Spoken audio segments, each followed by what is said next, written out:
సిరిగిరిపాడు గ్రామంలో వీరాంజనేయ స్వామి దేవస్థానమే కాదు, వెనక భాగాన వరసిద్ధి వినాయకుడు, అదేవిధంగా పక్కనే పోలేరమ్మ దేవస్థానం, అదేవిధంగా ఎంతో ప్రసిద్ధిగాంచినటువంటి వేద పాఠశాల కూడా ఈ సిరిగిరిపాడు గ్రామంలో ప్రత్యేకత.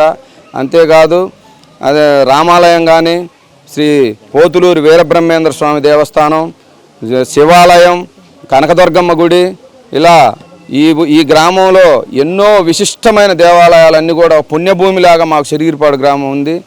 అందుకే ఈ సిరిగిరిపాడు గ్రామంలో ప్రజలు ఎప్పుడు కూడా ఎలాంటి ఇబ్బందులు లేకుండా ఆయురారోగ్యాలతో ఆనందంతో విరజిల్లుతుందని కూడా ఇంత పుణ్యభూమి కాబట్టే మా గ్రామం ఇంత ఆనందంగా అభివృద్ధి చెందుతూ ఉంది.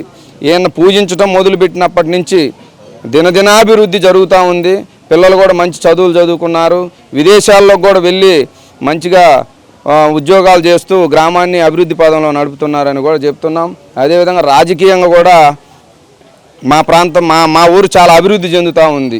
గతంలో మా ఊరి నుంచే మన ఎమ్మెల్యేగా కుర్రి పున్నారెడ్డి గారు ప్రాతినిధ్యం వహించున్నారు 1994లో.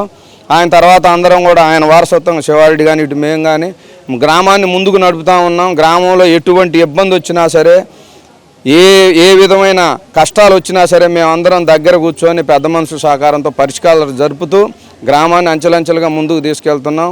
ఆ అభివృద్ధి కార్యక్రమంలో ఈరోజు ఆంజనేయ స్వామి పునర్నిర్మాణం కూడా చేయాలని చెప్పేసి